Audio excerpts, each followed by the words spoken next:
Welcome to Homicide Life on the Set, a podcast about the Emmy Award-winning television show Homicide Life on the Street, with myself, Chris Carr, and Susan Ingram.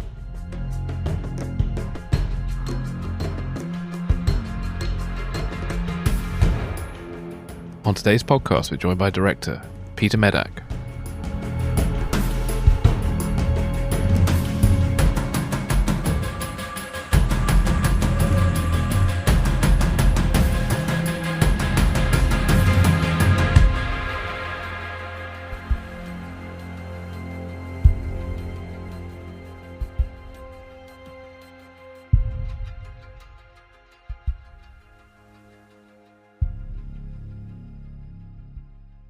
Hello everybody and welcome back to Homicide Life on the Set. So today we have the director Peter Medak, and Peter was one of the most loved and most prolific directors of Homicide, directing 6 episodes. Now, just a quick note before we start the interview. We recorded this interview with Peter just after he'd had a medical appointment and he was a bit tired, so the interview is actually a lot shorter than we anticipated. So just to let you know, it's about 45 minutes, which is a bit shorter than our usual. But it's filled with a lot of gems, and a big thank you to Peter for his time on the show. And anyway, Susan, how are you? Yeah, good. This is our, I want to say hey to everybody. This is our holiday episode, and we thought it would be fun to have Peter's interview. We have recontacted them, he and his agent, and hope to have him maybe on again. But until then, we thought we'd use the interview that we have. And it's also happy birthday, Peter. It's also Peter's birthday this month.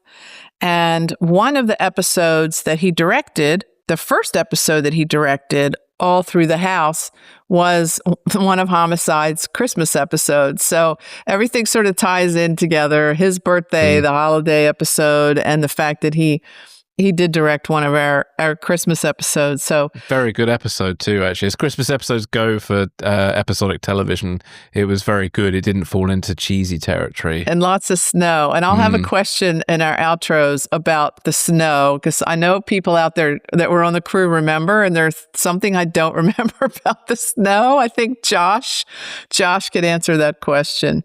But anyway, we thought also, because we're sort of feeling like this is a special episode, we would also do our very first giveaway. Yes. So apologies if we mess it up, but we hope we get it right. I do happen to have a copy of the script from All Through the House. So what we'd like to do is do a script giveaway. And we thought we'd try. If you're interested in entering the holiday contest for the script of All Through the House, please send an email to our email address, which is homicidepod, homicidepod@gmail.com. And we will take entries up until midnight January 1st. Wow, I said 11:59 p.m. just so people don't get confused. So people don't get confused. January the 1st. New Year's Eve, when you kiss your significant other, send us an email or you won't get in. Baltimore time. And then what we'll do is we'll take all those names and pick one out of the hat, and we'll mail you a script from All Through the House. And if you could, we obviously, if you're emailing us, we'll have your email address, but if you'd also include your mailing address in the email, then we'll be able to get that out to you. Yay. Yeah. And share us a little anecdote about how you discovered the podcast as well. That'd be quite nice. It's always good to hear people's sort of stories about the show and things. That'd be quite nice. Yeah, a little feedback. That would be great. Yeah, and then we'll share in January on our January episode, which will be an episode with many different of the different types of assistants that worked on the show. Yeah. Not specifically production assistants, but assistants to producers and in the writer's office, that kind of thing. That'll be our January show, and we'll let you know who the lucky script receiver was. Yeah. Oh, quick technical note, I suppose, is this particular giveaway is excluding cast and crew. Unless you bribe us, we're open to good bribes, but Yes. But no, this is really for actual, regular listeners who've not been on Homicide, the show, just because it's unlikely that they would have got a copy of the script themselves. So, and if the cast and crew wants to bribe us, where can they do that? Well, if you go to Buy Me a Coffee /Homicide POQ, because I have no idea why it's POQ, but Buy Us a Coffee or Buy Me a Coffee decided that is where you can contribute to the podcast and buy us a coffee or bribe us. It's Buy Me a Coffee. Yes, buy me a coffee. Sorry, I keep saying buy us a coffee, but it's buy me a coffee. Us. So, yeah. So you can buy us a coffee at buymeacoffee.com /Homicide POQ. And the link is in the show notes. Yes, and you can also just go to buymeacoffee.com and in their search window, search for Homicide Life on the Set, and you can find our page. Perfect. Yay. Was there anything else to add before we jump into the episode? I was a little nervous coming in this morning because after looking at all of his episodes and then an equal number, if not more, 6 or so of his movies, it just really hit me what a ginormous director this guy is. Yeah. And the amazing people that he worked with, from Peter O'Toole and Peter Sellers, all the Peters.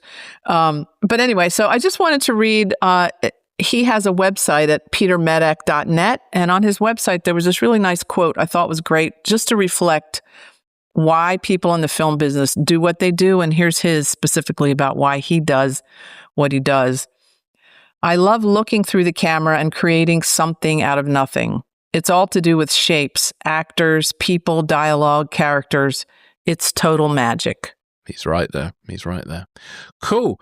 Well, let's dive into the episode and we will catch you on the other side.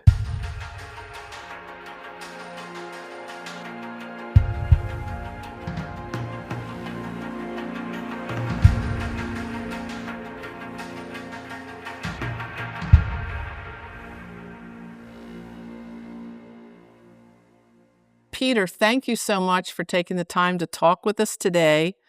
And you have a stunning career. And we could talk about your career for days on end.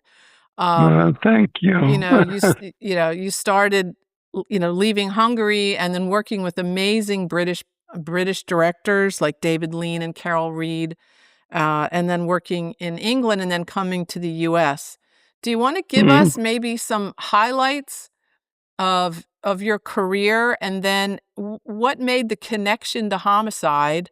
I see that you did earlier on direct an episode of Saint Elsewhere, and I wondered if that's where the connection with Tom Fontana came. So if you want to give us give us a career overview, and then what the connection was and how you ended up on Homicide, where you did direct. I think you and Ken Fink directed the most episodes. So yeah, give us how that you made that connection. Well, I think Gail Mutrix, who was an associate of Tom Fontana, and I think that's who kind of recruited me into Homicide.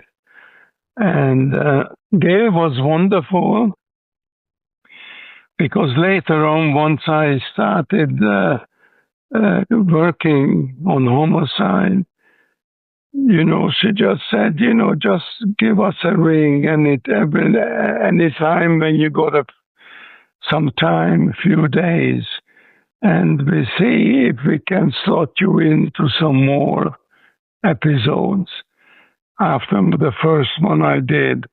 And then I ended up, I think, doing 5 or 6 episodes. Yes, it was 6. Yeah. And do you know what caught their attention? Was it, I know people talked a lot about Romeo is Bleeding. Do you know which got their attention? Was it Romeo is Bleeding, or what of your work maybe attracted them to you? Yeah, it was probably Romeo, probably Romeo the craze and let him have it. But I just don't know which is which. The time-wise first, Right. And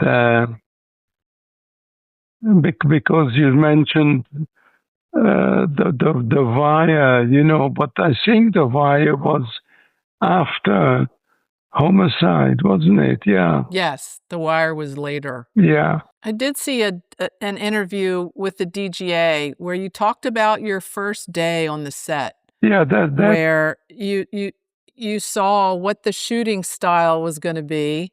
Yeah. And what you said in the DGA interview was that you started yelling at Henry Brommel, "We cannot shoot like this." Yeah. But then you realized you had to. So could you talk about that, realizing you sort of had to change your thinking? I think the first episode I did had to be with Henry Brommel, because I totally remember that kind of incident, because whichever was that episode, which I can't remember offhand, I remember saying to them on the set, he said, "I think you are all nuts, because you can't shoot like this, and it's not possible, but that's what we do. That's the style of the whole film, and I then really embraced it because it was such an incredibly different way of shooting, and that's what made it so special. The style of Homicide, and then later on I said to everybody that it's completely changed my style of shooting, which I adapted to or adopted it, and I think even down to this day, I just seen things completely different, and it was brilliant, but it was the DP, John Gonzak's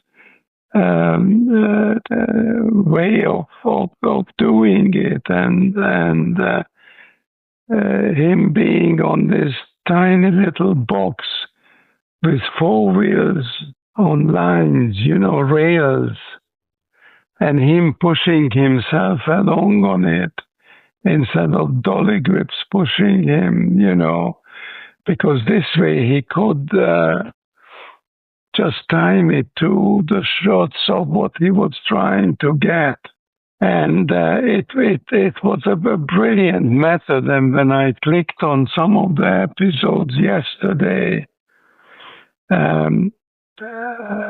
it was really delightful to just see all those actors who I loved so much, having worked with them, and the whole style of it and everything was completely different, and the only way I can describe it, that normally if you had like 3 or 4 people in the scene, the camera would be, or my camera would have been inside the 4 of them, looking at them from the inside.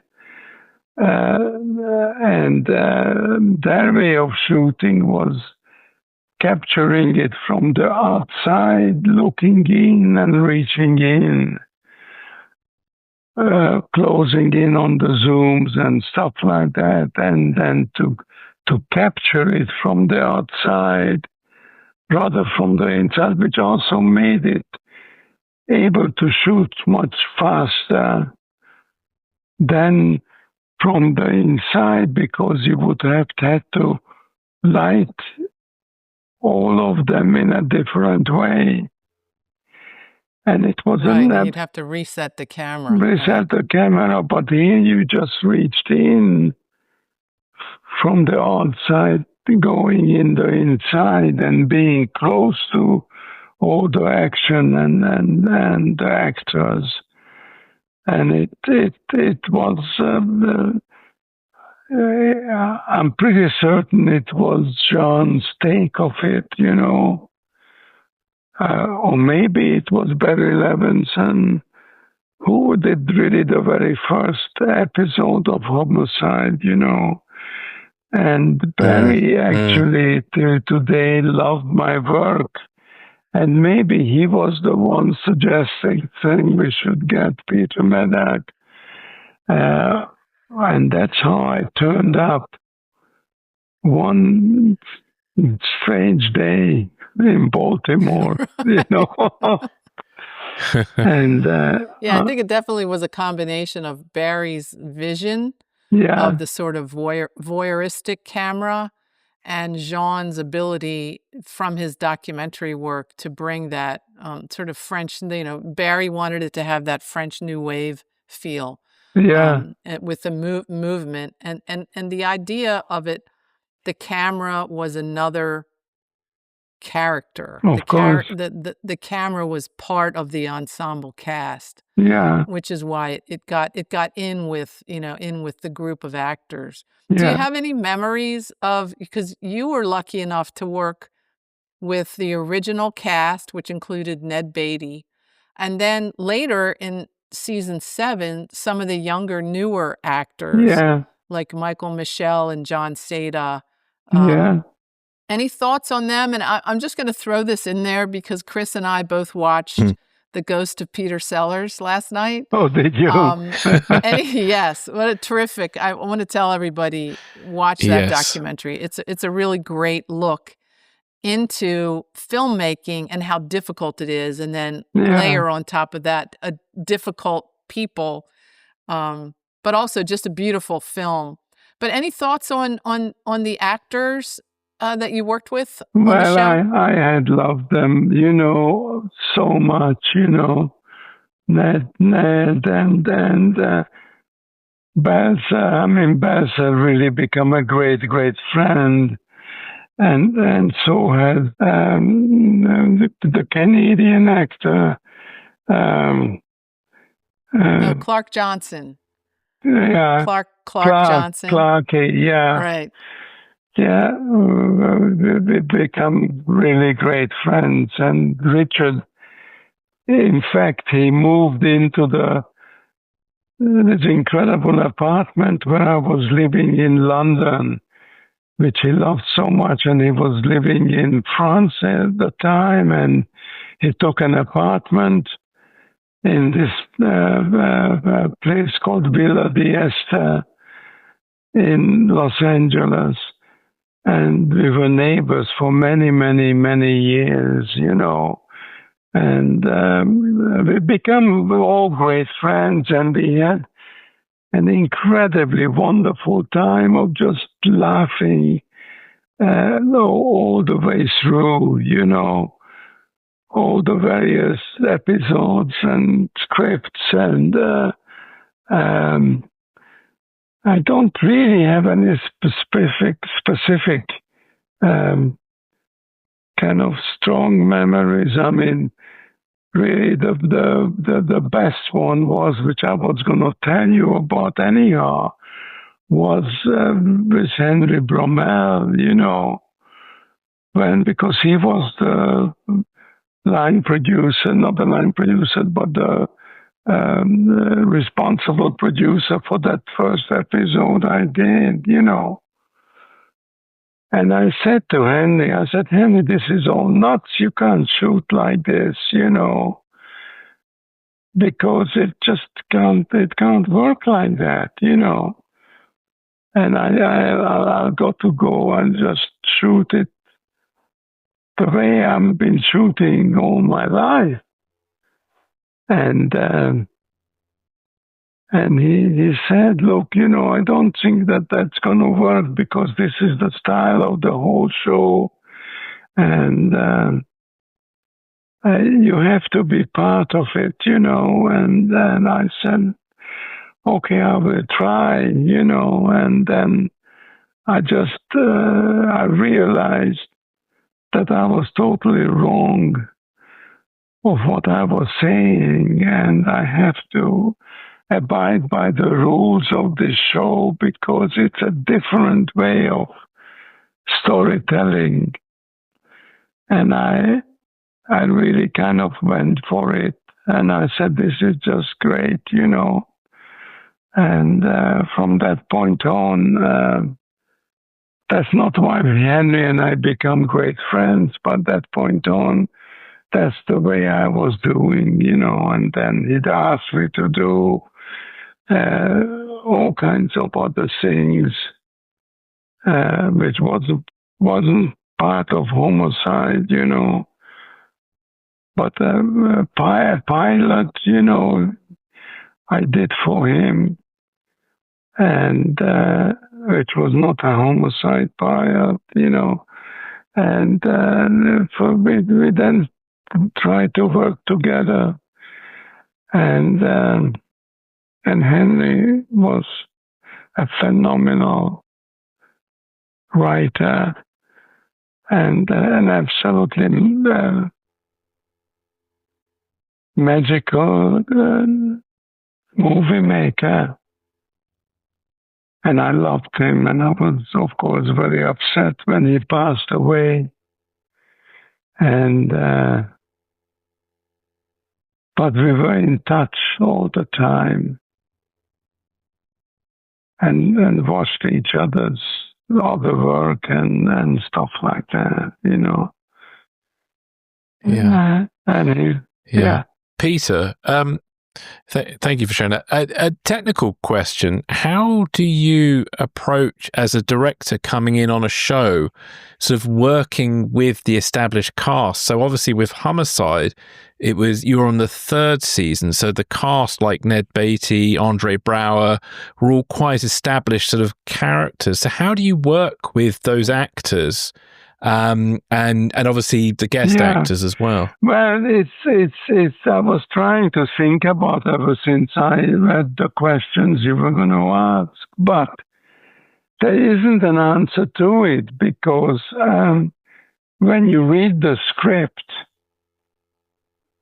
automatically in your mind, you come up with a certain way of shooting, which is just dictated by your instinct, and it's an instinctual reaction to it all, And what I did was instinct. I mean, you watch their work, and I probably looked at a couple of episodes before I did anything. And because I think we had a week of preparation, a week of shooting, and a week of editing. I can't remember, but I think that was the schedule, And that was... Yeah, and that was very strict, because, there was only that much money to do it, and you had to be very expeditious about it, And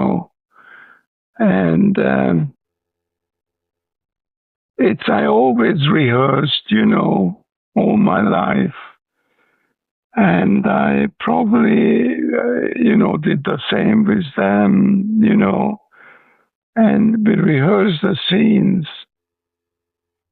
And when they were working in my mind, then I started shooting.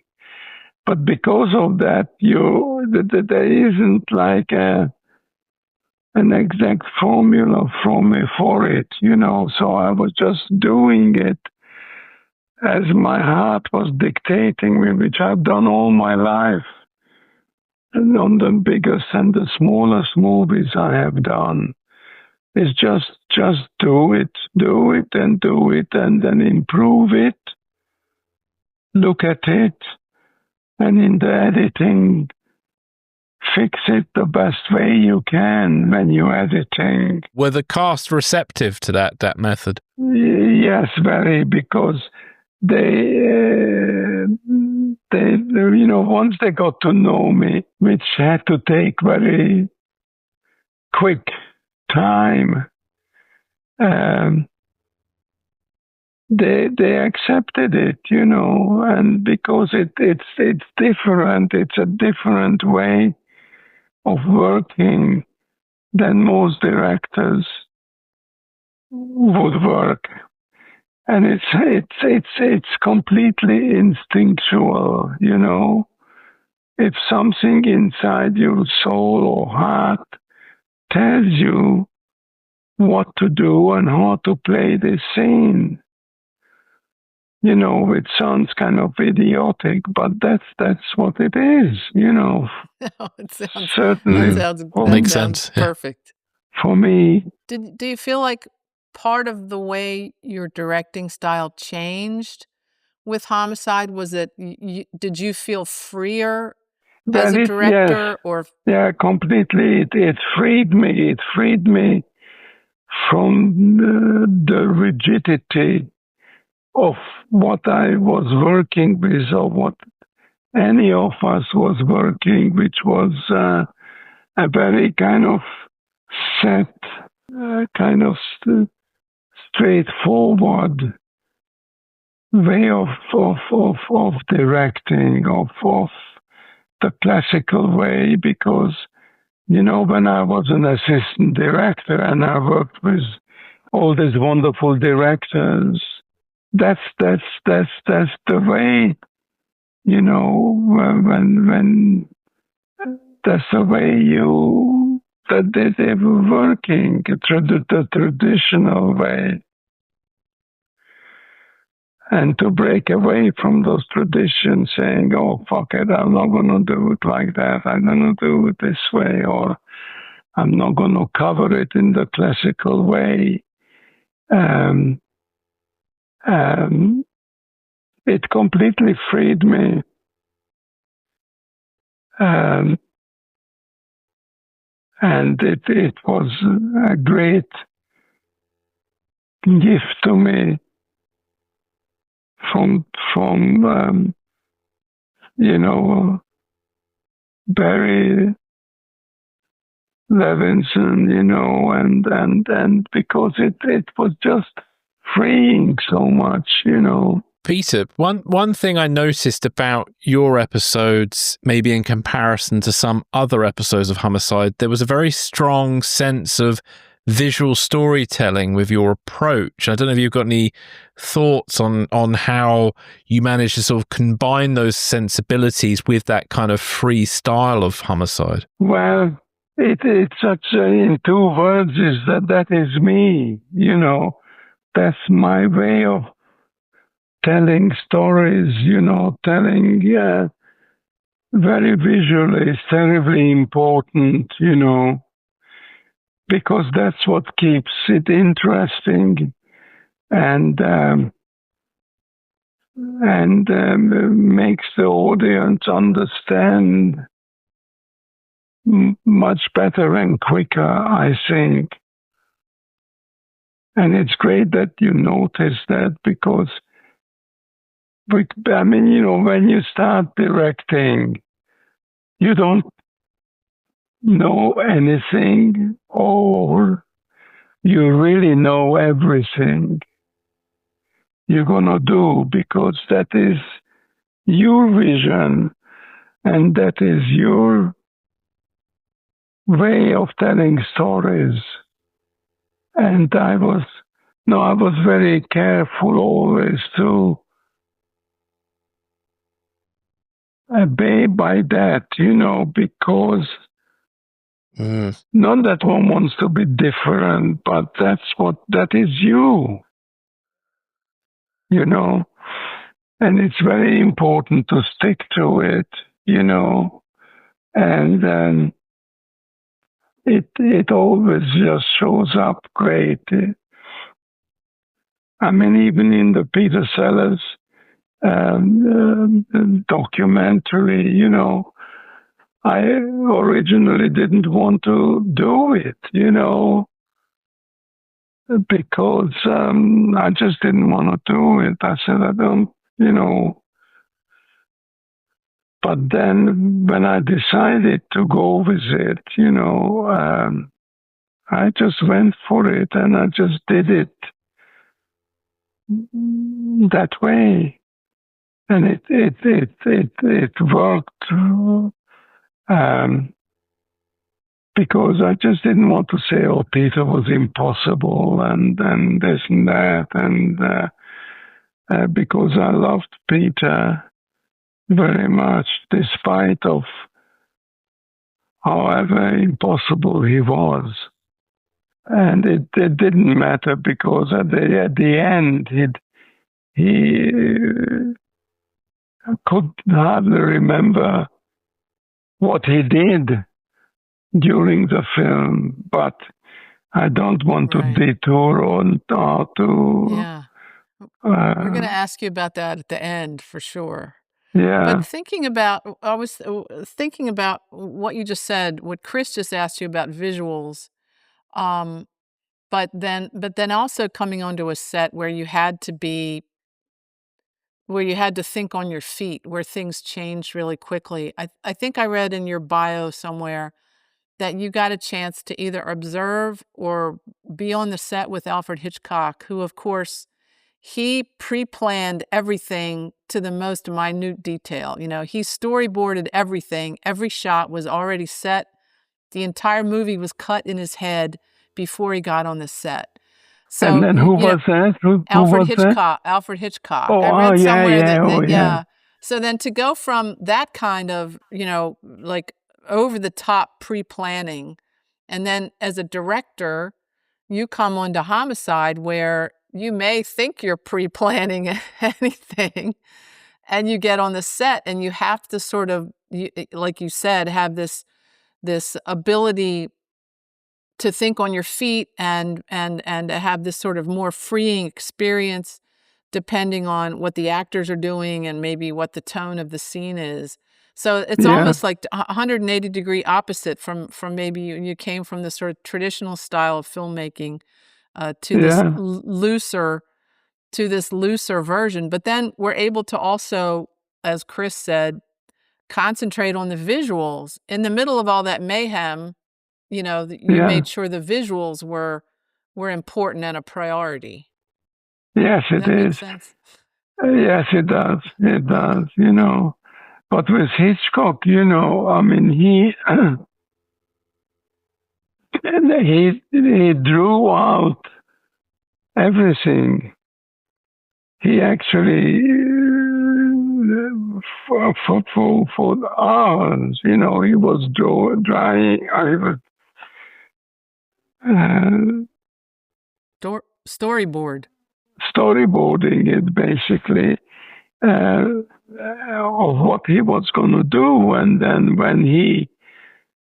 because I was fortunate enough to be with him when I got to England, you know, and I observed him doing Money, you know, the film. Yeah, the Sean Connery film. Sean Connery. Wow, that's one of my favorites. And good movie. Which took place supposedly in Baltimore. Her character was originally from Baltimore, which is funny. Yeah. And I mean, he basically copied what he drew out, and he wouldn't detour from it in any way. And it's a completely different way of doing of what Homicide was, you know. But both were very successful. but the Hitch was amazing, Do you remember anything from the first episode? That first episode had to be challenging because it was called All Through the House. Nancy Marchand was in it. There were 2 or 3 at least storylines. The whole thing took place at night, and there was snow in almost every scene. Do you remember? Yeah. And a child actor. And a child actor, yes. Do you remember any of that and working the night and the snow? How that must have complicated everything. I only remember what a pain it was, all that snow. And not really. The trouble is that it is really such a long time ago. And I didn't have too much time to really kind of spend days on it. Now, before we talked about it, because, and also because my hearing is not very good. So I really no recollection of it, Okay, that's okay. I was thinking too, because the show sort of dramatically changed your thought process and freed your thought process about directing. Can you think of any ways? So after you left Homicide, you obviously went on to other television series and maybe features that tended to be still more traditional in their shooting style. So did you bring were you even able to bring some of that freedom, maybe even just completely, to your later work? Absolutely. And because I just did it. I did it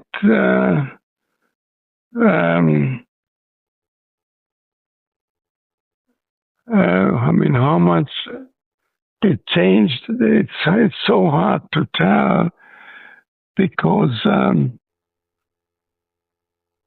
I would have to see it all again, and I just I loved all the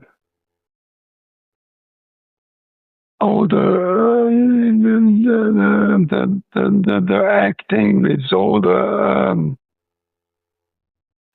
wonderful actors and it's very hard to tell. It's very hard to tell of what, but it definitely completely changed my entire intention of directing and what it was like or what it would have been had I not done it, but Do you have any memories of what it was like sort of working on nighttime scenes versus sort of daytime scenes? Were there any particular challenges with either or? Not really.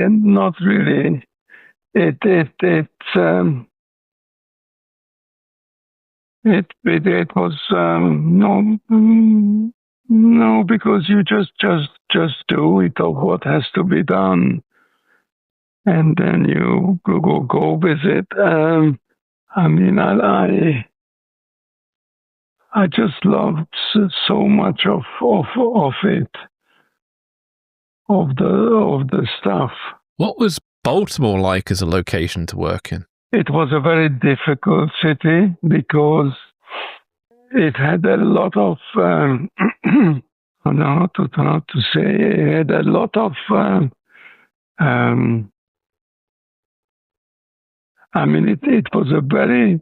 Baltimore was a very, very poor city, and it had a lot of problems of. It was just very, very kind of poverty, and it was a very poor city, a beautiful city because some of the buildings and that were absolutely phenomenal, but it was a very, very poor place. Yeah, in that first episode, one of the locations was in one of our tiny row houses. It was a bunch of scenes with Richard Belzer and the young boy who's waiting for his father to come home, who was dressed up as Santa Claus raising money, and he disappeared. Do you remember any of that being in those tiny? Of course, that episode, we went from this tiny row house to this giant mansion that Nancy Marchand's character lived in. So it really showed these contrasts. Yeah. And do you have any thoughts? The show has really, and I don't know if you got a chance to watch some of it, the show has really retained its sort of current feel. I think because it was a groundbreaking show, because the visual style was groundbreaking, because it was an amazing ensemble cast, one of the most amazing, diverse, talented group of actors I think I've ever seen on television. Do you have any thoughts on is that why it has retained its interest all these years? And when you look at it now, it doesn't seem dated. It seems very current, even though it was, as you said, 30 years ago. Yeah. Any thoughts on that? Yeah. Well, it was just, I just loved watching the past because they were so wonderful, the actors, and it was just kind of really kind of monumental, I just remember how much fun we had working together. And how much laughter it was, and Yaphet Koto, and it was wonderful to see them again yesterday. Carl Sekor, and I wonder if is he still alive, Kyle? Yes, he actually, we had him on as a guest. Did you? Yeah, he's still around, and he actually also started conversations and blog posts about the show, because when we talked to him, it really brought up a lot of things for him he hadn't thought about in a long time. So yeah, Kyle's still around, and Reed Diamond has been on with us.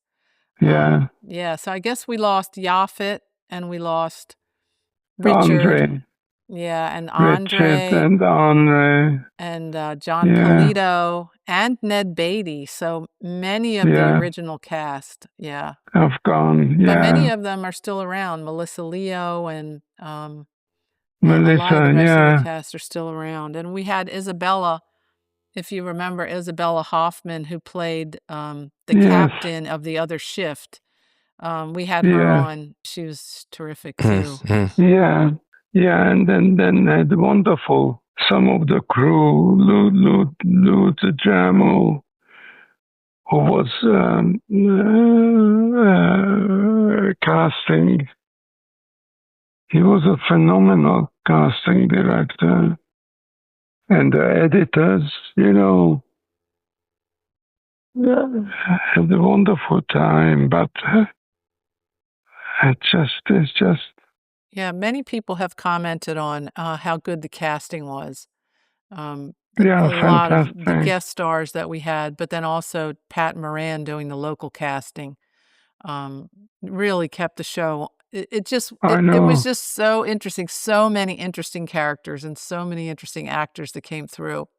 Yeah, and you said earlier it was a lot of fun and there was a lot of laughter. And I will agree with that. And also, I know, and I still speak to some of the crew members that when we knew that you were coming, when we were so happy to hear Peter Medak was on his way, because once you learned the drill, once you learned what the show was like, and the directors that came back that had been on multiple shows knew how the operation, how all the cogs in the wheel, how everything came together. So we were always very happy to hear that you were there. And I have very, very distinct memories of the set. Yeah. When you were directing, the set was very calm. You had a very authoritative but very calming effect, I think. And I also remember your beautiful sweaters. You used to wear these very, very colorful sweaters and scarves. And I have that visual memory of you, as well as how pleasant it was on the set when you were directing. Yeah, how lovely. No, I loved it, and then I loved the big room, which was huge, Right, the squad room. Was wonderful, and I remember it was crazy, when we everybody got together, and then everybody kind of appeared, and it's hard to express it, when everybody was talking, Do you want to talk about, we always ask everybody toward the end, do you want to talk about anything that you've worked on more recently, or anything you have? I saw something called Fallen Moon that you might be working on. Does that ring a bell? And what was that, Fallen Moon? Yeah, I saw that listed somewhere. No, I mean, it's unfortunately, I think, the film business has changed so much, and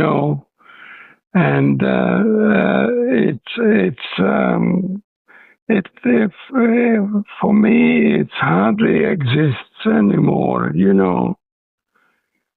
and I very much would love to make another movie, but it's the chances are very difficult, because the whole film business has completely changed, and it's very sad what has happened. Do you want to talk, as we're finishing up? Do you want to talk a little bit? I really did think The Ghost of Peter Sellers was really brilliant. Do you want to talk a little bit about that? Were you happy? I know that was a difficult experience for you, because you had these mixed feelings that you loved Peter Sellers. You talk about his absolutely, what a brilliant actor and comic actor he was.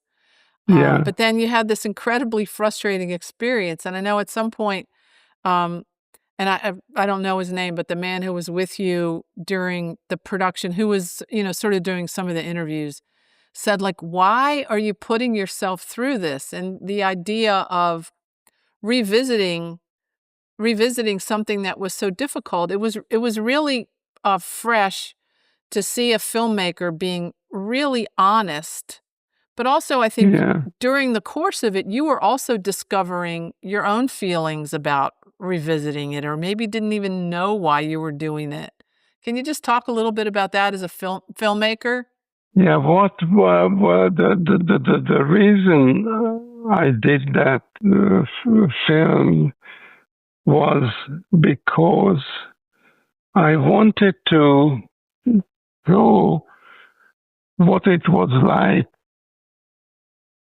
with Peter that what was it? Because I loved him very much. I loved making the ghost of Peter Sellers, you know. When you get to the end of the film, you see, how emotional it was for you.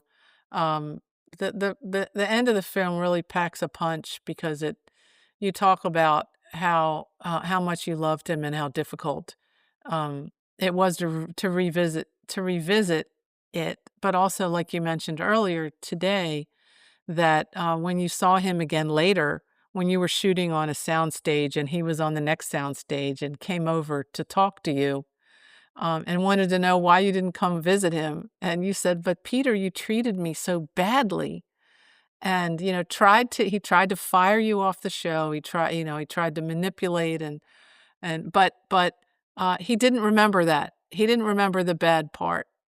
No, he didn't remember any of it, Right, which has got to make the experience just even more challenging for you. Yeah. Yeah, it was a fascinating. Yeah. It's very personal. But I would urge people, first of all, the documentary, The Ghost of Peter Sellers, is available on Pluto for free, and people could also rent it on Amazon. And also, Peter, I don't know if you know, but The Ghost in the Noonday Sun, I watched the entire film last night on YouTube. It's a bad copy, probably from somebody's VHS tape, but it's really interesting. I would encourage people, watch the documentary and then get on YouTube and watch the film, because Peter, as much of a disaster as everyone said the film was, I've seen a lot of worse movies than that. And there were some very funny, not only very funny scenes in it. Some of the stuff at the end with Spike Milligan, with the 6 Spike Milligans or 7 Spike Milligans with Peter, I was laughing out loud. It has a lot of really nice music in it. And it also has, because you're shooting on Cyprus, it has some absolutely beautiful landscapes in it. Yeah, so of course. I really enjoyed watching it, and how you in the editing room saved it and managed to pull it together as a cohesive film. It reminded me of some Woody Allen films, because you used the sort of silent movie technique at the beginning, and then the title cards in between the sections of the plot to pull it together. It really holds up pretty well, but it's great to watch the two together. And also just to watch you talking about the directing experience, and also revisiting those locations, some of which you said had not changed in 50 years, and how weird it was to go back as a time capsule, and some of the locations were exactly the same. So it was really enjoyable to watch both of them and to watch you talking about the process. Yeah. And it was wonderful to be in Karynia, when we were shooting the documentary, because it hasn't changed at all, and it just remained completely for what it was like.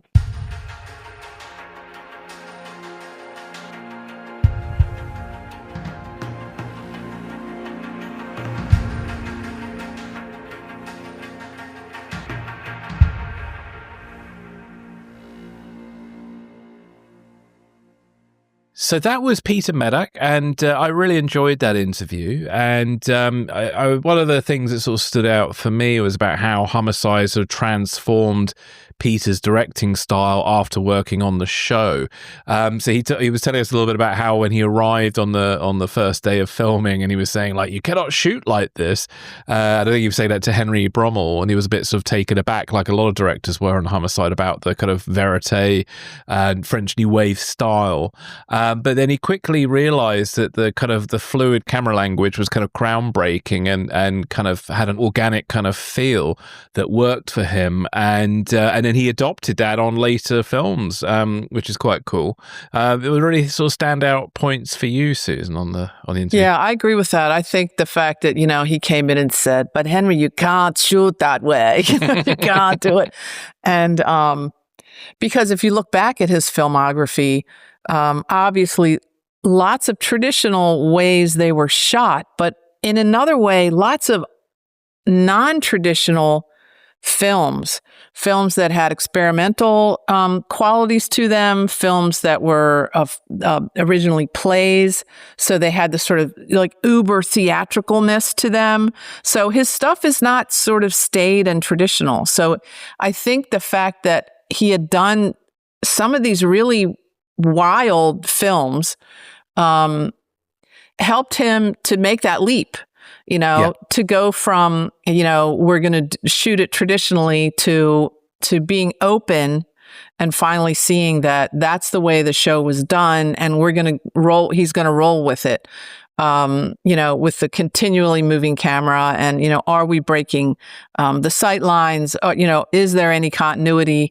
But the fact that it works, the way the film was shot works. And it's interesting if you go back and look at some of his other films. And I noticed in The Ruling Class, and also I think in Let Him Have It, and we'll talk more about his other films later, there were parts that were shot handheld, for effect, right?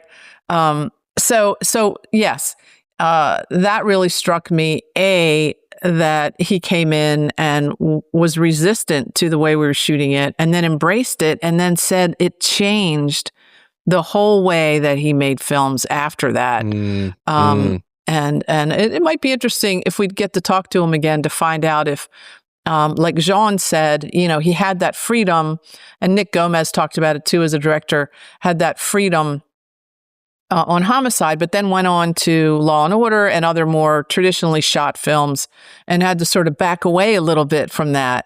Because Peter did also go on to do a lot of episodic television as well as feature films after Homicide. But yeah, can I talk about all the episodes together? Go for it. Because he did, how was it, 6 episodes, I think, wasn't it? Yeah. So the first was season 3, All Through the House. Another one in season 3 called Colors. Season 4, The Hat and Justice Part 2. Season 5 was Deception, and season 7 was Brotherly Love. And what I thought about, because it was cool to look at a director's oeuvre, right? So their entire work of Homicide. So all 6 episodes together were really interesting because I broke them down into All Through the House and The Hat were verged on camp. They had their campy elements. They were a little over the top. There was humor, but obviously, like we always did with Homicide, humor mixed with pathos, mixed with tragedy, mixed with black humor, mixed with dead people, Yeah. But I felt like those two were kind of campy, and that Justice Part 2, which was about the cop whose father was murdered, and they were trying to figure out who the murderer was. And spoiler alert, the cop had actually killed his father's murderer. And then Brotherly Love, which was about the twins, one of whom kills the other. Spoiler alert, sorry. I felt like those were a mix. They had a mix of that. And then I really felt like Colors and Deception were really the real hardcore Homicide episodes that really contained all of those elements that we talk about. Colors was the one with David Morse, where he shoots a young man who acts, and this is so much in the news right now. I mean, literally like a week, 2 weeks ago, someone accidentally comes to his front door on his way to a party, and it freaks David Morse in the show out. And he shoots the guy, and then there's a whole debate about whether some of it was based on his racial perceptions or not, which is obviously one of the ideas and themes that is touched upon in, I mean, you could probably say every episode of Homicide, the idea of race and how it influences people's thoughts and their actions and all that.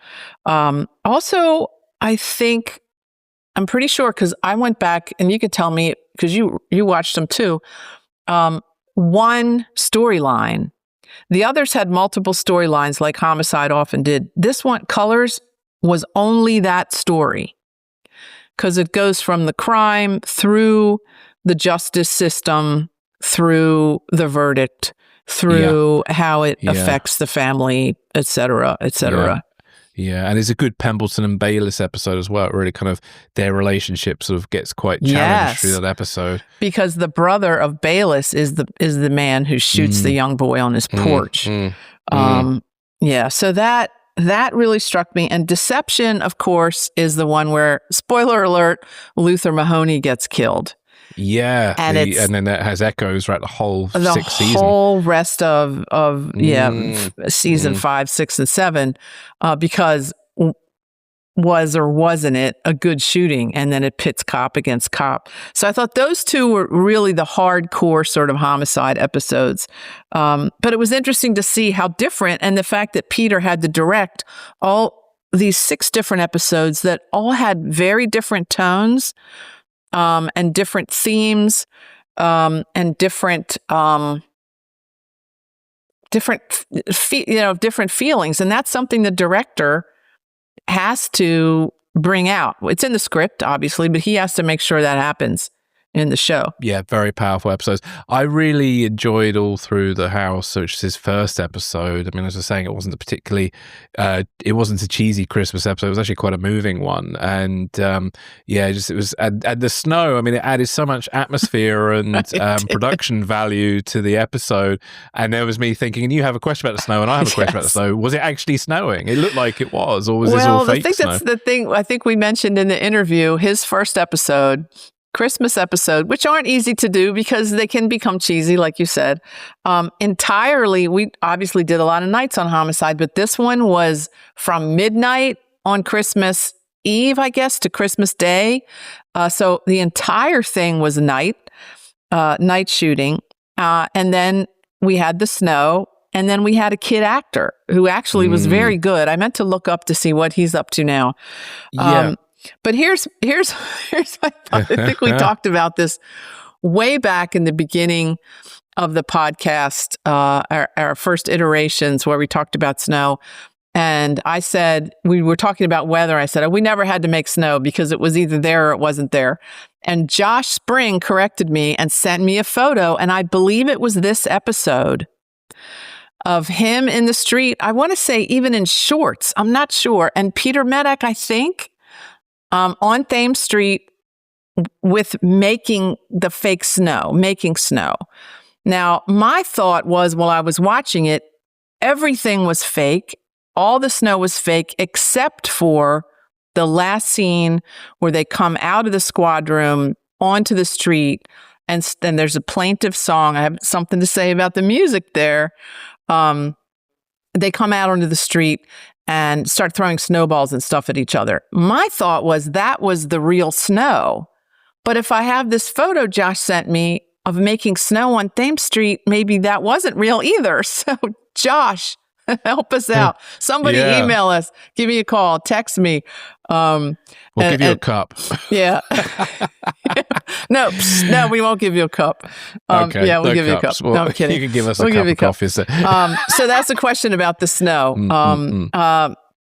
I had the feeling that last scene was in the snow. Now, while I was watching it, and I don't know if you felt it when you were watching it, when they come out and the plaintive music starts, I thought, that is not the original music.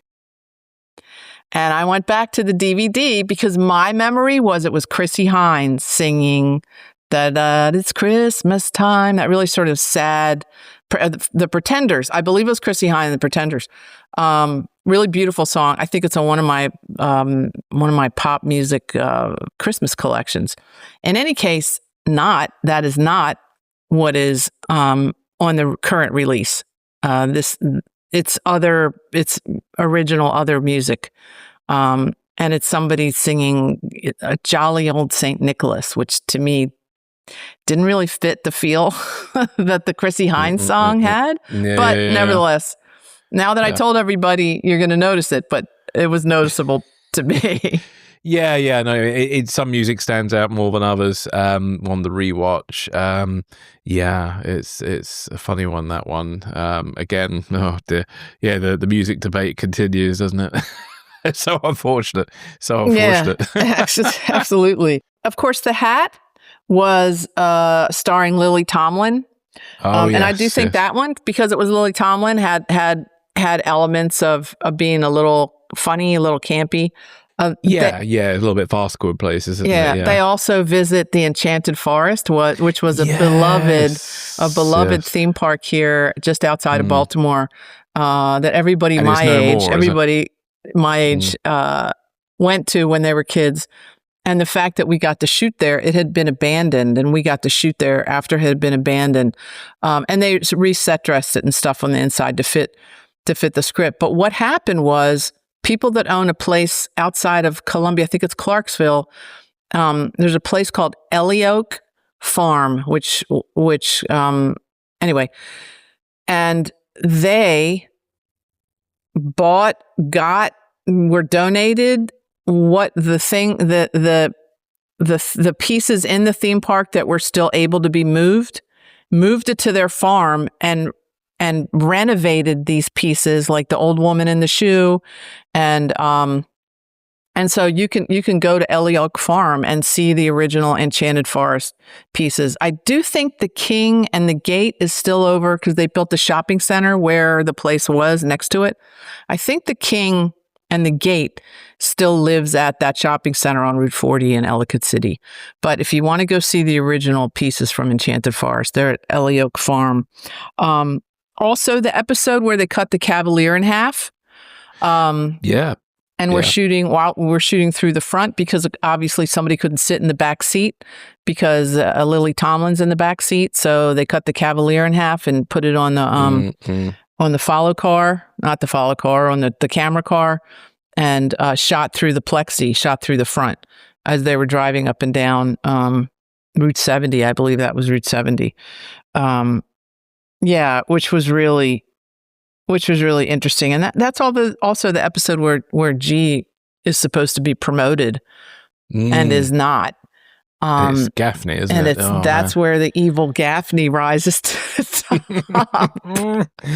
Captain Gaffney. Oh my goodness. What a vindictive he was. We always know that bit where G smashing the lockers in frustration. Yes. It's such a powerful little moment there. Yes. So. I was thinking about him and wondered whether he hurt his hands when he did that. But yeah, another terrific episode. And was thinking about, I don't remember, because a lot of that stuff on the camera car, obviously I wasn't there. I was in a follow van or something. But thinking about Peter and how he interacted with the actors and his actual directing style and everything.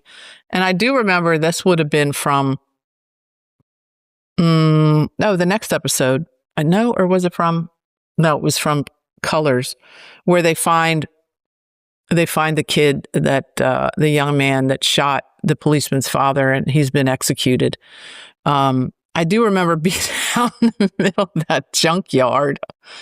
I have a photo of us and Peter in the background out in the middle of that junkyard in our winter clothes. But the most memories I have of him is, and I think I said it in the interview, was what a calming presence he was. He was very, very controlled, and he was just a lovely person to work with. I'm sure he got pissed off at times, but I don't remember him. He was not a screamer, that's for sure. No. He was a very calming effect on it. And I think the crew and actors alike really enjoyed working with him. Yeah, he's certainly come up a couple of times in our past interviews, hasn't he? It's always been in the positive. There was one of the ADs remembered having lunch with him while scouting for an episode, and that was at the same time that I think the the real life shooting was happening whilst you guys were filming. Is that, if I remember correctly? But Oh, anyway, gosh, yeah. Because I was trying to remember if that was, we were in an apartment in a high rise, old school apartment high rise on Druid Park Lake. I believe that was what was in the episode Deception, where Kellerman and it's Kellerman with Clark Johnson and Clark and Terry and Luther Mahoney. Yeah, and Terry. Yeah, Terry Stivers is the character. Terry Stivers' character. Yeah. Are up in a high rise overlooking Druid Park. And so we were up there shooting from the windows up there. And that's the day that when we got down on the street. Now, I don't remember shooting on the street. I don't know if we were just putting stuff in the trucks. I don't remember that we shot a scene in that area. We definitely shot up in that high rise. But that's when someone was shooting out the windows, I believe, of the same high rise. And somebody was at the ADs that said they were checking out their new gun and shooting into the lake across the street. As you do. Yeah. And I have a photo somewhere, that old school apartment we used to shoot out the window, to look out, to photograph out the windows, had a speakeasy in it. So it was built at the time, during Prohibition. It had a mini, it was closet-sized speakeasy that had these little they had a bar and these little fold-down seats. And it was fit into the paneling, so you couldn't tell it was a door. So somewhere I have a photo. I have a Polaroid photo of that speakeasy that was inside that apartment. I thought that would I was thinking it would make a great short story. Of course, I never wrote it, but yeah. So that episode, heavy episode, that scene, where, and I wanted to ask you about this. If you think this was, because it's not mentioned later in this episode, Clark gets up into Luther Mahoney's apartment before anyone else. Clark confronts him. Clark decides he's going to, Clark's character, Meldrick Lewis, decides he's going to beat up, Luther Mahoney. And Luther grabs his gun and then trains the gun on Clark. And then, of course, when Kellerman and Stivers. Kellerman and Stivers come in, which is interesting because Terry said this is one of her, in the beginning of her, and how sort of juiced she was in that that scene was not an easy scene to do, and how loud the guns were in that apartment, because that apartment was on marble, so it was really bouncy, like crazy, and scary. But okay, so Luther takes his gun, threatens Meldrick Lewis with it, and then Kellerman and Stivers come in, and of course Kellerman, spoiler alert, Kellerman shoots Luther Mahoney. Is that ever mentioned in the later episode with Michael Michelle, where they're going to pick up a suspect and she gets beat down and her gun taken, and Meldrick gets really pissed off about it and is she going to, how can I have her as a partner? Is she going to protect me? And I'm thinking, dude, somebody took your gun. Somebody took your gun in an earlier episode. So was part of the reason it made him so emotional because of that? And I don't remember that ever being, being mentioned later. I remember when somebody took my gun. That was not a good thing. It's a very good question, because I think Lewis is full of contradictions as a character. Obviously, in that moment, his hat gets shot. He hit my lid, I think he says. If I remember correctly, and he has a big bullet hole in his hat. Yes, in the the episode with Michael Michelle. Yes, but then there's episodes of season 6 where it's implied Lewis has killed some people of Luther Mahoney's organization. Yet he's pissed off with Kellerman. So I've always found Lewis full of contradictions. Yeah, he's pissed off at Kellerman. So, and then pissed off at Michael Michelle and her character for having her gun taken away when he had his gun taken away in a fight. It's a good question. It doesn't. I don't recall it being related to his reaction being related to Kellerman, but it's a very good good point. And it'd be interesting to find out if the writers were thinking of that, or whether Clark Johnson was thinking of that. Right, But, or also that he was so hard on Michael Michelle. Yeah. When she had hers taken away, and he'd had his taken away. In a very similar situation, in a fight, somebody took his gun. In a fight, somebody took her gun. Yeah. So. Yeah. I think if I remember the dialogue correctly, they kind of bring up how women officers are more likely to draw their gun earlier, which is sort of where he's coming from, I think, because he was thinking that she shouldn't have drawn the gun at all. But yeah, but no, I always found Lewis a character full of contradictions. Yeah, definitely. So much complexity, right? All the way through in the storylines, and then in the dialogue, and in the characters' philosophies, and in their personalities themselves. Very complex, for sure. Yeah, indeed. With totally changing the subject for a moment, one other thing that came out with our interview with Peter was the fact that he had worked with or studied with Alfred Hitchcock when he was preparing the film Marnie, which was mind-blowing to me because I didn't know that. And I love Alfred Hitchcock as a director. And if we'd had more time, it would have been wonderful to find out more about working with Alfred Hitchcock. And Marnie also, I think you were saying in the interview, was set in Baltimore. I don't know. Yeah, it's weird connection because there's this weird process shot. I don't even know if it was a process. It was a process shot, I believe, of the row houses, and it would have had to have been Fells Point. Oh, wow. Row houses looking down the street to the water, to a big boat at the end of the street. Oh, that's fantastic. Which I guess was supposed to show that she grew up in a, I don't know, in a crappy neighborhood. I don't know.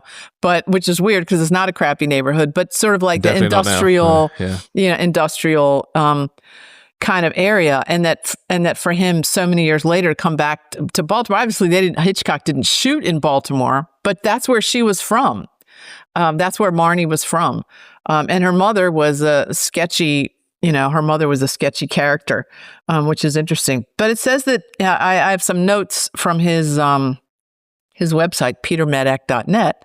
In 1963, he was signed by Universal, where for the first 6 months, he had the chance to observe Alfred Hitchcock and many others. I don't know if that's when, I didn't look back far enough to find, because he, in addition to being a director of 70 movies and television episodes, he also was a producer of 5 films, but he also worked on 9 as a second unit or assistant director. He also worked with David Lean. And I don't know, I didn't look back to see if that was as an assistant director, if it was during this Universal period where he was observing films. I don't know, but his background of, he was a Hungarian refugee, and the fact that he came over and got into the film business here and was able to not just work with these amazing people under these amazing directors, but then become an amazing director and work with these amazing actors. Kind of crazy. But so back to the episodes, he also got to see the sort of run of the show, because from season 2 in season 3, 2 in season 4, 1 in season 5, and 1 episode in season 7, which was Brotherly Love with the twins. He's now in 1998, and somewhat in 97 too, with the new actors, actors that came in after actors left. And 98, he's working with Michael Michelle, because the main people on the main cops investigating that homicide were Clark and Michael Michelle. So he really got to see the whole arc of the series as well. He did, yeah. And a quick shout out as well for Peter's colourful sweaters apparently on set. Yes. I like that. I think I've seen a photograph of one of them. I think, but it was in black and white, the photo I saw. And scarves. Yeah, obviously we're a big scarf wearer too. Yeah. And if you watch, and I'll talk about this in a minute, but if you watch the documentary he did in 2018, that's a long story about why he did it. But if you watch that, you will see many different sweaters and shirts and many different scarves. You will see the whole Peter Medak fashion in that documentary, which is a brilliant documentary that he also directed. Is it still on Pluto? I didn't check. But, it is, yes, yeah. it is. Sorry, Pluto, annoying amount of commercials, but yes, it's on Pluto. Yeah. But I just wanted to go back to brotherly love. Interesting concept with two twins living together. The woman, and I should have looked up her name, that played the mother, was just so good. She was so Baltimore. The way she looked, the way she talked, she reminded me of one of my aunts on my dad's side. Just like really, just a terrific performance from the mother. And I did notice, and I noticed this in more than one of Peter's episode, and when I saw it the second time in Brotherly Love, I couldn't remember which earlier one had happened, but there were Dutch tilts. So back to what Jean had said about using the Dutch tilts, and Tom Fontana at some point saying, enough with the fucking Dutch tilts. Maybe that's why it was Peter's last episode. Dutch tilt too far. But they did it also, and I can't remember which of the other 5 he was doing it in, but that was also, but I guess this is a good question. That's season 7. So that was Alex.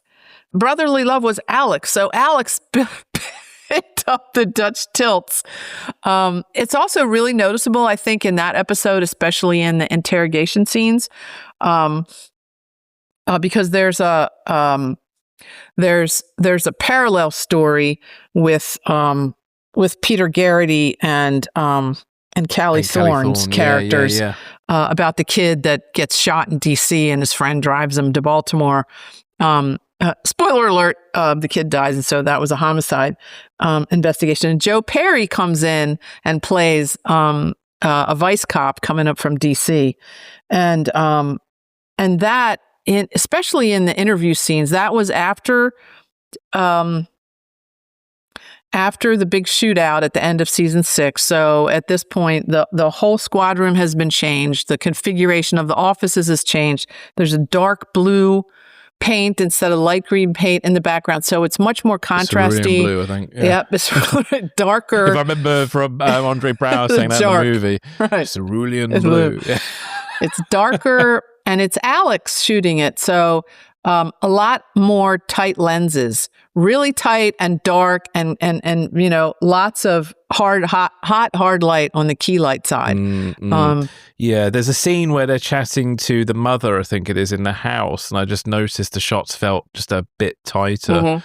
But I liked it. I mean, and obviously it feels a bit darker it looks as great. well. Yeah, it looks great. Yeah. It looks In great. fact, do you know what? Just it's casting my mind back to the first episode he directed, the Christmas episode. I thought the exteriors looked really nice. The nighttime exteriors, and also there's a scene in the underground car park, underneath what was now the Pendry. There's a brief scene where Clark Johnson's chatting with oh my god, now I'm having a mind blank. Isabella Hoffman. Yes, he's chatting with Isabella Hoffman in the garage downstairs, and just the mixed coloured lighting. So the kind of incidental lights are green because I guess they're fluorescent, but then the rest of the scene's sort of lit kind of tungsten. It just looks so nice, and considering how the rule of having to shoot everything so fast and light things so fast, just thinking, good God, it looks so good considering how little time people had to light stuff. So I definitely when budgets allow, I'd love to work with the Homicide lighting team one day. Same beautiful scene with the two of them in Jimmy's sitting at the counter. Very close, tight 2 shots and close-ups on them when they're just talking about being single people, and it's Christmas and difficulties and sadness around the holidays and stuff. But yeah, that was a nice Jimmy's shot in there. Also like to point out, and I don't remember, were there any special guest stars in All Through the House? I don't remember. The others had some pretty significant people in them. Obviously, Colors had David Morse, who I think they had all worked with, or Tom had worked. He was on St. Elsewhere, wasn't he? David Morse originally. great casting with him supposedly being Kyle's brother, because they were so similar in stature and everything. So David Morse, and then obviously Lily Tomlin comes in the hat, and then Bruce Campbell, who I don't think I'd ever seen Bruce Campbell in anything before. I saw him in the horror movie series, movies that he did that were sort of really campy, nasty black comedy horror films. That's what I remember Bruce Campbell from. What are they called? The Evil Dead. Evil Dead, right? Evil Dead. Yeah. So that was Bruce Campbell plays the old cop's son, and who was a cop and a friend of Meldrick Lewis's, who gets shot. The father gets killed in Justice Part 2, and then Deception and Brotherly Love. The guys. I had to go back and look and see if they were actual twins or if it was one guy that played two people, and it was. Or was it Melissa Leo? Oh no, right? Yeah, she played two people too. So was it two people? Yes, or was it was one person, and they did a great job. There were some over the shoulders in the funeral home with the same guy, supposedly the twin, in the background. Very well done. It didn't look cheesy or fake at all. They did a nice job with that. Yeah, they did a very good job. So, in addition to watching all his episodes, I had watched a number of his films the first time, when before we interviewed him, and then I went back and watched some more. And so this time, I watched Negatives, which was his first feature film. It was in 1968, and Glenda Jackson, her first film, right?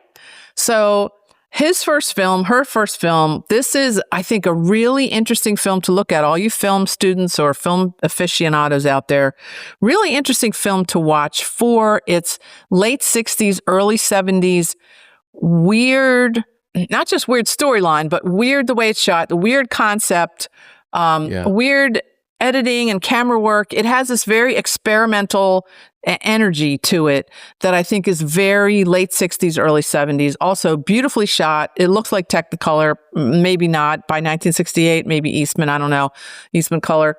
But anyway, very colorful, very saturated, very beautiful film. But it's a psychological drama and takes place just in a few rooms around this flat in London. With these three people. But his first film, her first film, really weirdly interesting film that sort of really goes off the rails at some points, and I think is certainly worth a watch for sure. Now you said, is it reminiscent of Blow Up with David Hemming? A little bit. It's almost, except for that, I think the photographer's life and his photography was more a part of who he was and why he did what he did, and the sort of voyeuristic thing. There is a woman photographer in this who comes in between this relationship with Glenda Jackson and her boyfriend. But it doesn't have that same voyeuristic quality and oppressive quality that I think Blow Up had. Yeah. Well, the film I watched recently, which is a film I watched when it kind of came out, was Let Him Have It. Mm-hmm. And it was so powerful. And funnily enough, I was, so when I was at sixth form college, I performed in a play version of that film. Oh, really? And I played a few characters. I played Sergeant Fairfax. I played the judge who passed the death penalty. And I can't remember who else I played. But it was just sort of bringing back memories of that. But I mean, what a powerful, powerful film. And it's a real, it's based on a true story. Yeah, tell people about its background and the London history of it. Yeah, well, yeah. So it happened in Croydon, and basically two young men. So one was 16, and the other, Christopher Craig was 16, and Derek Bentley was 19. And under British law, once you're over the age of 18, you could be prosecuted as an adult.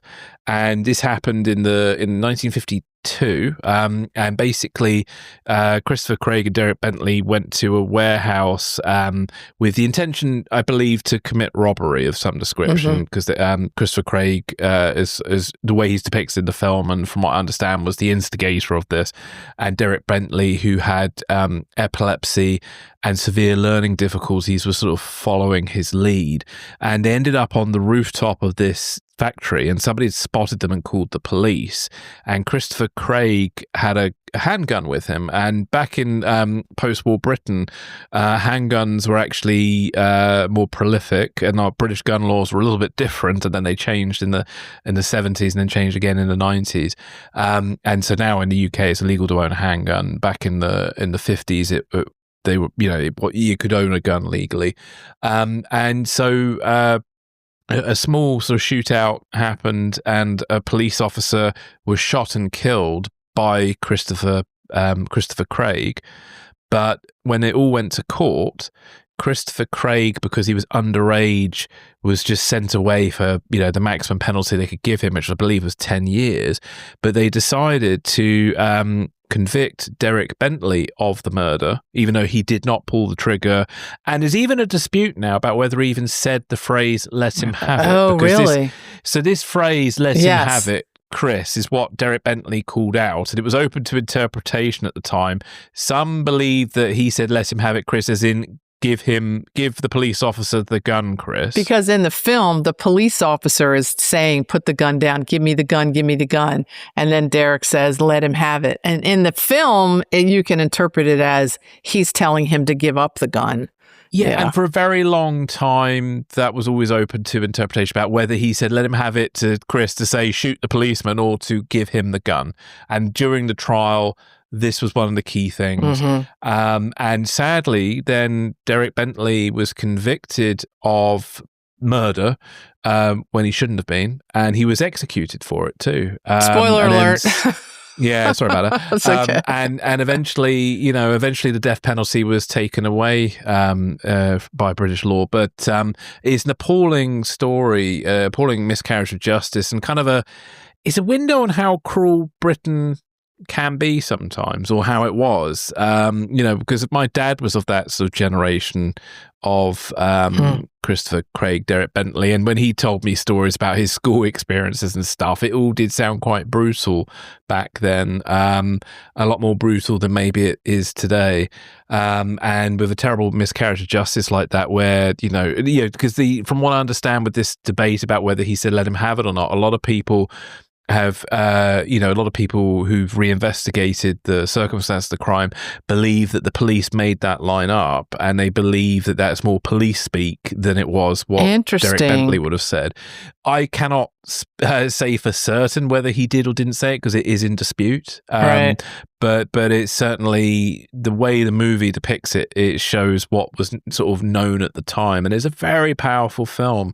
And beautifully directed, really well shot. I was intrigued by it was shot 4:3, which makes it look like it was shot for the home video market or television. But the thing is, it looks very cinematic and very beautiful for a film that is shot 4:3, or at least the way I watched it was presented in 4:3. Interesting, because I have the feeling that it was widescreen when I watched it. Was it? Oh, wow. So yeah. So I have to go back and look, because I watched a couple things that were just so beautiful widescreen.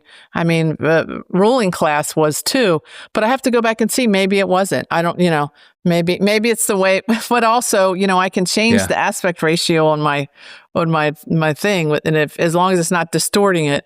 But I'll have to go back and see if that was.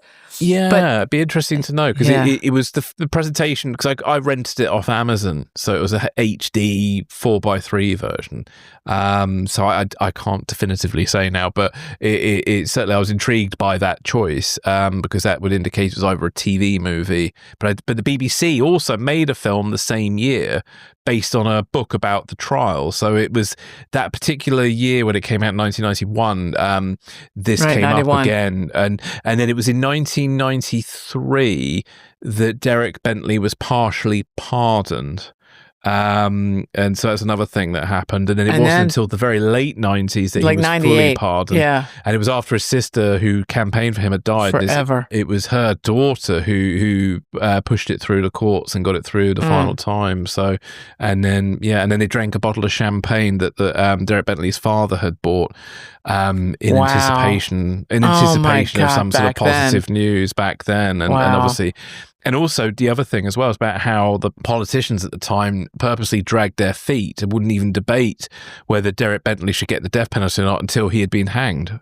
So it was just terrible. I was going to ask you, terrible. was the if people watch the film, there's a lot of post conviction and before he's executed, lots of appeals and lots of demonstrations by the public against it, and did in fact, something I read say that it had a main influence on why Britain now does not have capital punishment.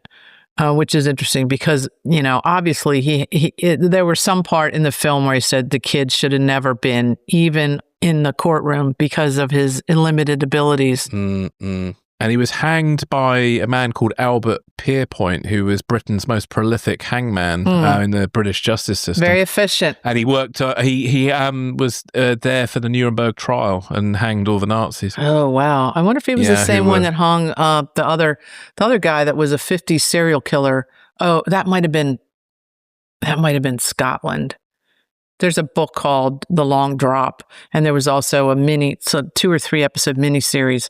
But anyway, I also was struck. Now I have to go back and look and see if the aspect ratio, but I was also struck how beautiful it was, beautifully photographed and lit. Once again, super colorful, saturated. And I wondered if part of that was they wanted to look to be of the 50s, like of a 50s movie, with that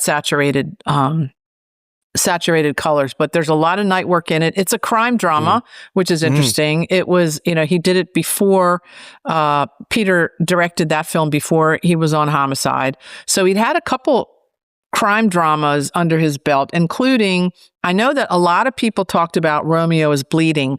With Roy Scheider his and Gary Oldman. 1993 film, a couple years after Let Him Have It. Gary Oldman, Lena Olin. And that I remember chatter about that film on the set, and maybe that was one of the most influential things that got him invited to Homicide. That also beautifully colorful, saturated, beautiful, quote unquote film noir, but film noir in the sort of Coen Brothers, way. Very, very weird and eclectic and campy in some points, uber violent, nasty, but also poignant as well. And I do think that was one of the influences of having him on Homicide. I did rewatch, and I'm going to leave Ghost to Peter Sellers in a second.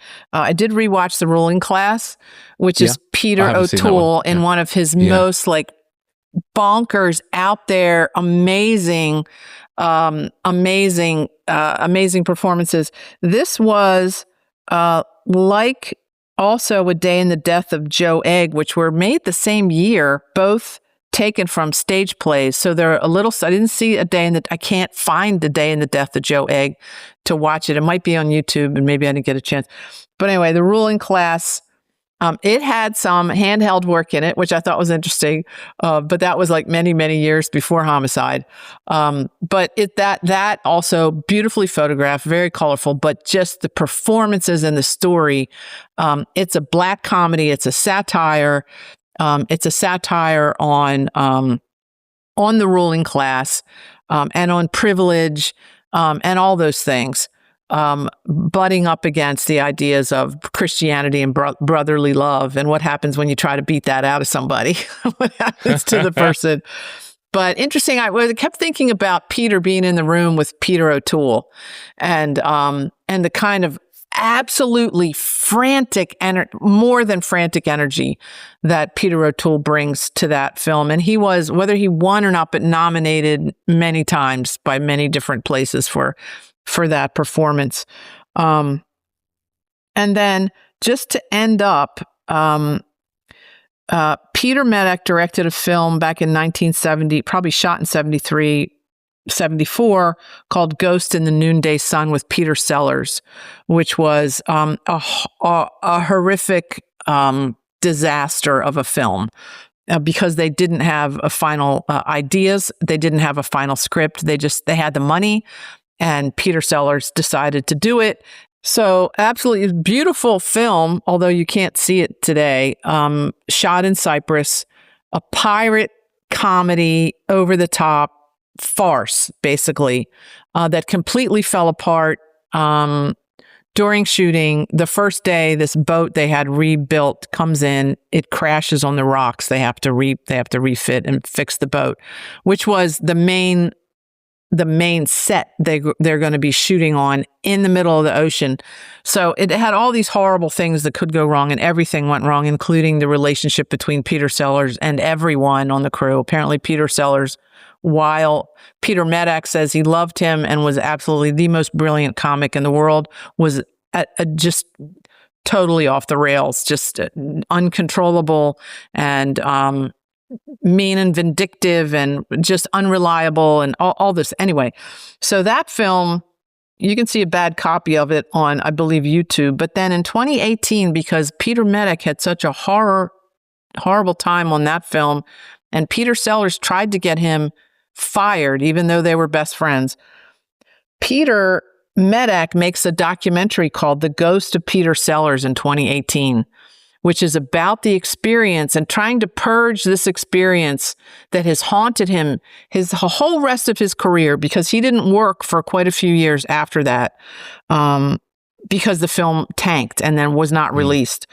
So definitely worth watching The Ghost of Peter Sellers, which I believe is on Tubi for free. Beautiful film, and you will get it. It's directed by Peter, and Peter is in the whole thing talking about his experiences with the people that were left, the people that still survived, some of the producers, the stuntman for one of the actors. So lots and agents and people talk about how it fell apart and how everything got dumped on Peter. Really beautiful documentary, and it really gives you a sense of the absolute pressures that a director undertakes. If things go wrong, nobody else gets blamed but the director. Absolutely worth a watch, The Ghost of Peter Sellers. I have a quote from Peter O'Toole, who said, at some point, "I've only ever worked once with any director. If I were to work with anyone again, it would be with David Lean or the Hungarian refugee." And he's talking about Peter Medak. And then one other quote I thought this was interesting about the way things get made. Peter O'Toole, this is from, I guess, Wikipedia or someplace, held the rights to The Ruling Class, the play. And Peter Medak apparently approached O'Toole repeatedly about getting the rights to make a film. And then according to Peter, this is quoted from him, the project got started one night when he and Peter O'Toole were returning from the theater, which meant stopping at every pub between Soho and Hampstead. And it didn't matter if it was after closing hours, because Peter O'Toole would knock on the door and just say, "Peter's here," and every door opened for him. Later on, at O'Toole's apartment, the deeply inebriated actor phoned his manager and said, "I'm with the crazy Hungarian, and I know I'm drunk, but I give you 24 hours to set this movie up." The next day, Medak received a call from United Artists, and a deal was put together to shoot The Ruling Class. And that film, in addition to negatives, really springboarded Peter into being a very well-known and successful director in his career. So that was Peter Medak. So thank you very much, Peter, for joining us on the show. And I thought very interesting interview, and hopefully we can get him back to chat some more in the future. Yeah, and take a look, go to his IMDb page and take a look at. He also worked on many other television shows, but take a look at some of his films. Really, really interesting and varied work. Yeah, indeed. Well, that is us for this month, and thank you again, everybody, for listening. And don't forget, if you'd like to support the podcast, you can now directly support us by buying us a coffee at buymeacoffee.com/homicide POQ. Yes, and don't forget your giveaway as well. Yes, and if you'd like to jump into the giveaway for the All Through the House script, please email us at homicidepod@gmail.com before 11:59 p.m. on January the 1st. Okay. Or would that be 11:59 p.m. on December 31st? Are we talking January 1st or New Year's Eve? January 1st. Okay, January 1st. The end of January 1st. Gotcha. 11:59 p.m. Baltimore time. So. Baltimore time. Oh, that's right. Because we have listeners all Yeah, over the world. Yeah. So Whatever 11:59 your p.m. time zone Baltimore is. time on January the 1st. So you've got time to recover from your hangover and still email us. Should you be hungover on New Year's Day? So there we go. Why Not would that you we be advocate that kind of behavior, but anyway. But there we go. So thank you everybody for listening. Have a wonderful Christmas, Hanukkah, or whatever you celebrate, and a wonderful New Year's as well. And thank you for supporting us over this year. It's been a real joy to be making this podcast. And we'll be back in January. And we will be back in January with a very interesting episode coming up. So tune in, everybody. Take care and happy holidays and stay safe. And we'll catch you on the next one. Take care, everyone.